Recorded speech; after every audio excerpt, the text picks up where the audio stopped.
আমরা এখন একটি মার্কেটে আছি, বেলেন মার্কেট, শহরের সবচেয়ে অদ্ভুত মার্কেট।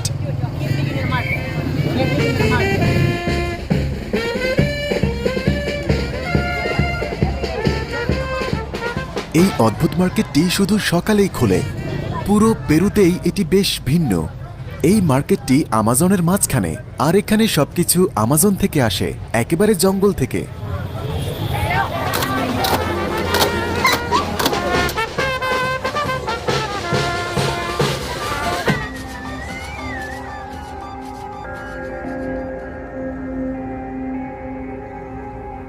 আমরা এখন পেরুতে আছি, পেরুর ইকুইটোস শহরে, যেটা কিনা বিশ্বের বৃহত্তম বিচ্ছিন্ন শহর। আপনি চাইলে গাড়িতে করে এখানে আসতে পারবেন না। এখানে কোনো রাস্তাঘাটই নেই। মানুষের জীবনযাত্রা এখানে জঙ্গলকে ঘিরে। তবে আপনি চাইলে বিমানে করে আসতে পারবেন।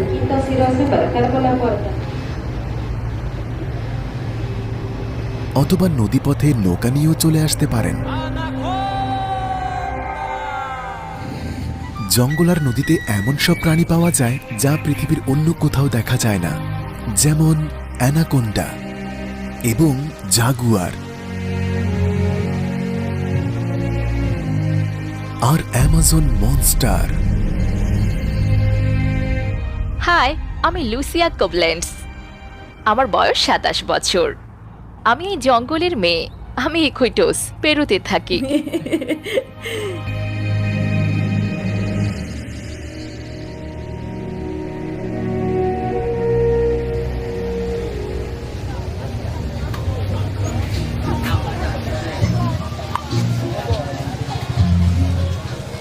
হ্যাঁ, টাইগার ক্যাটফিশ।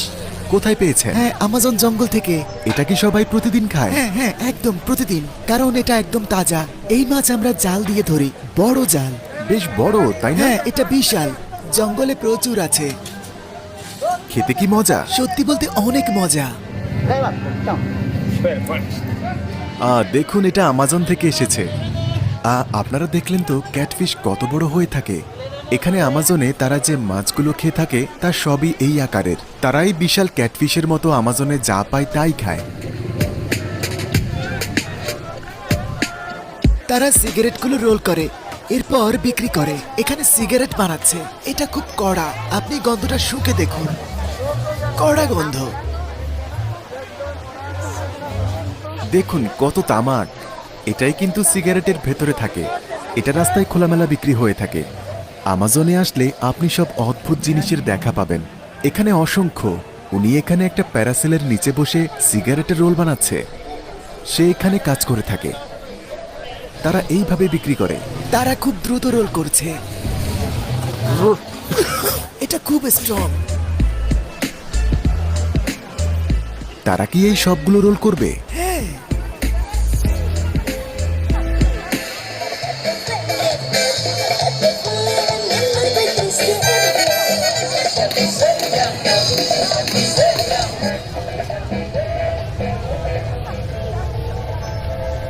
ভেতরে মাথাটা দেখুন, এটা নড়ছে। ও, এটা মেয়ে কচ্ছপ।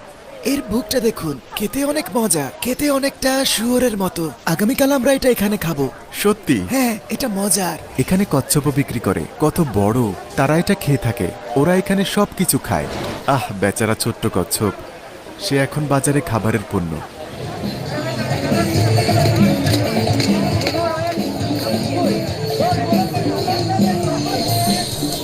তারা কচ্ছপ খায়, তারা কুমিরও খায়।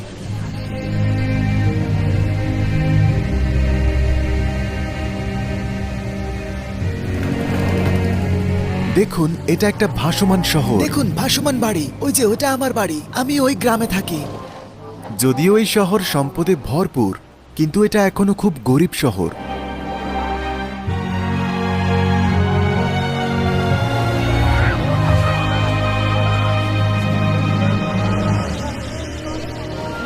এটি একটি কুমির। কুমির? আপনারা এটা খেয়ে থাকেন? হ্যাঁ, অনেক মজা। কুমির? হ্যাঁ, আমার অনেক প্রিয় কুমির। আচ্ছা, কুমির এখানে আমাজন জঙ্গলে একটা বিখ্যাত খাবার। তারা কিন্তু মজা করছে না, তারা কচ্ছপও খায়।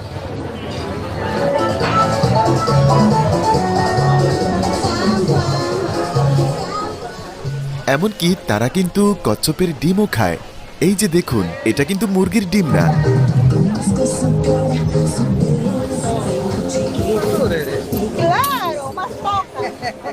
আমরা সবকিছুই খাই, এমনকি সাপও খাই। তারা কিন্তু ফান করছে না। তিনি বলছিলেন তারা সব ধরনের প্রাণীও খায়, কারণ তারা জঙ্গলে থাকে।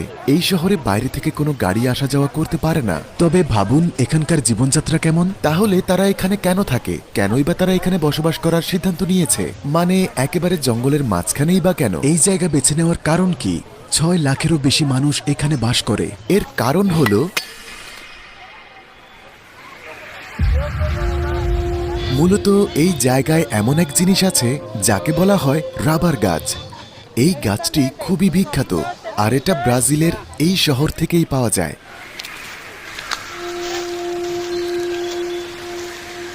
এখন আমরা রাবার গাছ খুঁজছি। রাবার গাছের উৎপত্তি এখান থেকে হয়েছে, ব্রাজিল ও পেরু থেকে।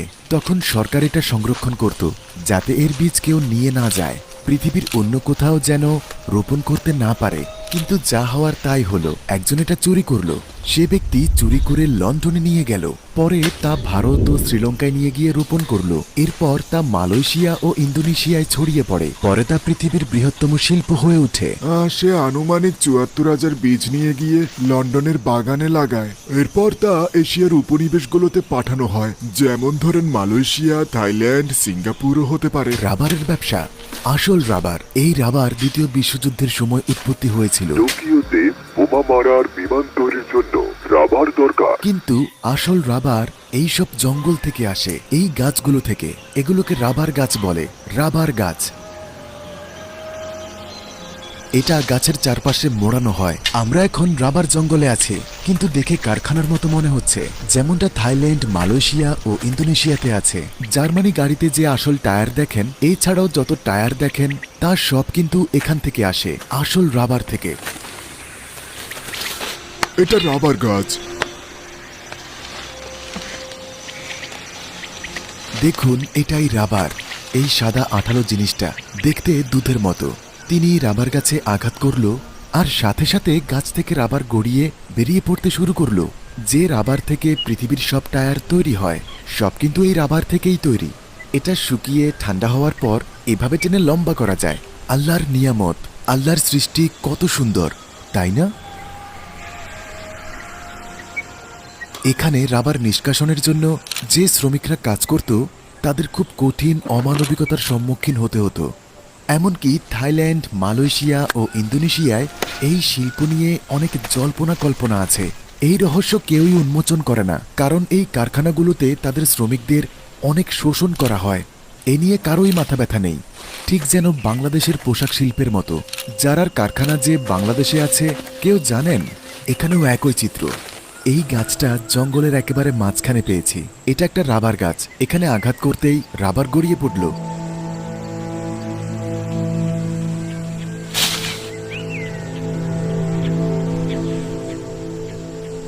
আমরা এখন জঙ্গলে আছি। এখন দেখাবো গাছ থেকে কি করে পোকা বের করে। জো, ফলটা দেখুন। পোকাগুলো ফল খেতে এই গাছে আসে। এগুলো খাবার খেতে আসে।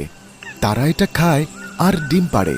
এরপর ফলের ভেতরে থাকা পোকা বড় হয়ে যায়। এটা খুললেই পোকা দেখতে পাবেন। আমাজনের মানুষ এখানে এসে এগুলো খায়। এগুলো ভেতরে ডিম পাড়ে। তো এখানকার মানুষ এখানে এসে ফল এবং পোকা খায়। আমি এটা খাবো। এটা খেতে নারিকেলের মতো, নারিকেলের স্বাদ। কিন্তু এটা জীবিত। এটা মারা গেছে। এটা হলো নারকেল গাছের একটি ফল। নারকেল গাছ। শুকানোর পর এই রাবারগুলো অনেক শক্তিশালী হয়ে যায়। আমি জানি না এই রং চেঞ্জ হয় কিনা, কিন্তু এর আসল রং এই রকম।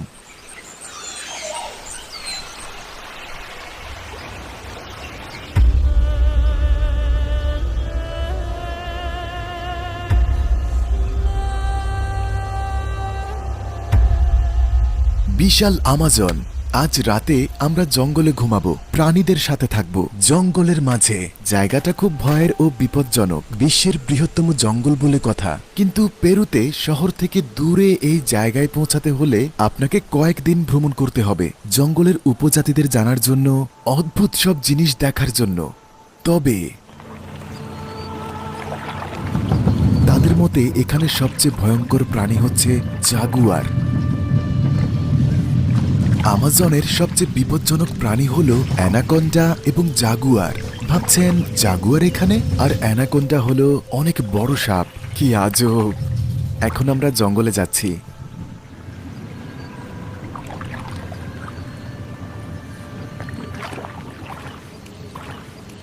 আমাদের আছে পৃথিবীর সবচেয়ে বড় নদী, আমাজন নদী।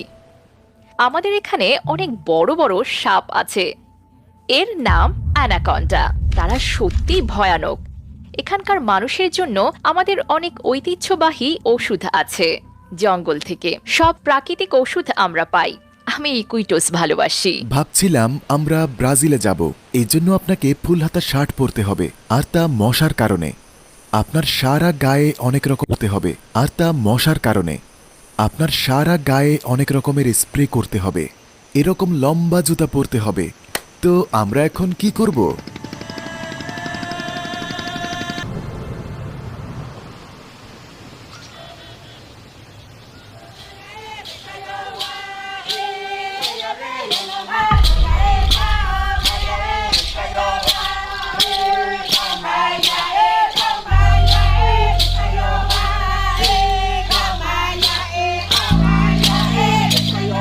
আমরা একদম জঙ্গলের মাঝখানে উপজাতিদের কাছে এসেছি। তারা এখন আমাদেরকে হোস্ট করবে। চলুন আমাজন উপজাতিদের সাথে পরিচিত হই।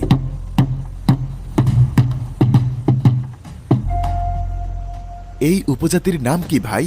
বোরাস, বোরাস। বোরাস। তারা বাস করে আমাজন জঙ্গলে। হ্যাঁ, ঠিক বলেছেন। এরা অনেকটা পাপুয়া উপজাতিদের মতো। তাদের কথাবার্তা এবং খাওয়া দাওয়া একই রকম, প্রায় একই রকম জীবনধারা। তবে আমার মনে হয় পাপুয়া উপজাতিরা আরও বিচ্ছিন্ন। এরা কিন্তু এতটা না। এই ছাড়াও পাপুয়ারা থাকে গাছের উপরে, আর এরা মাটিতে থাকে, একদম নদীর পাশে। দেখুন, এটা একটা জাগুয়ারের মাথা। আপনি মেরেছেন? এটা আমাজনের মানুষদের খুব প্রিয়। তো এটা কি বাঘ নাকি জাগুয়ার? এটা জাগুয়ার। বাঘ আর জাগুয়ারের পার্থক্য কি? এটা এটা আকারে একটু ছোট হয়। এটা আমাজনে বিখ্যাত। হ্যাঁ, একদম। তারা মানিব্যাগ বানানোর জন্য এদের শিকার করে। ওই যে দেখুন, চামড়া দিয়ে সবকিছু বানায়। এটা তাদের জন্য প্রয়োজনীয় জিনিস। তুমি কি জঙ্গলের বালক? সি। আমাজনের উপজাতিরা কিন্তু বিচ্ছিন্ন নয়। তাদের কাছে যাওয়া আগের মতো এতটা কঠিন নয়। তাদের জনসংখ্যা কমে এসেছে। এখানে অনেক পর্যটক আসে। তারা পর্যটকদের তাদের ঐতিহ্য দেখায়। তাদের এখানে কিন্তু ইন্টারনেটও আছে। এখানে একটি মেয়েকে দেখে আমার মনে হলো তার বাবা মা তাকে এমন কিছু করতে বাধ্য করছে যা সে করতে চায় না। সে বিচ্ছিন্ন ছিল। মেয়েটা ছাড়া বাকি সবাই খুব খুশি ছিল। তবে পাপুয়া উপজাতিদের তুলনায় এগুলো কিছুই না। পাপুয়া সম্পূর্ণ বিচ্ছিন্ন। আমাজনের মধ্য দিয়ে তাদের কাছে পৌঁছাতে পারবেন। এরপর একটু হাঁটলেই তাদের দেখা পাবেন।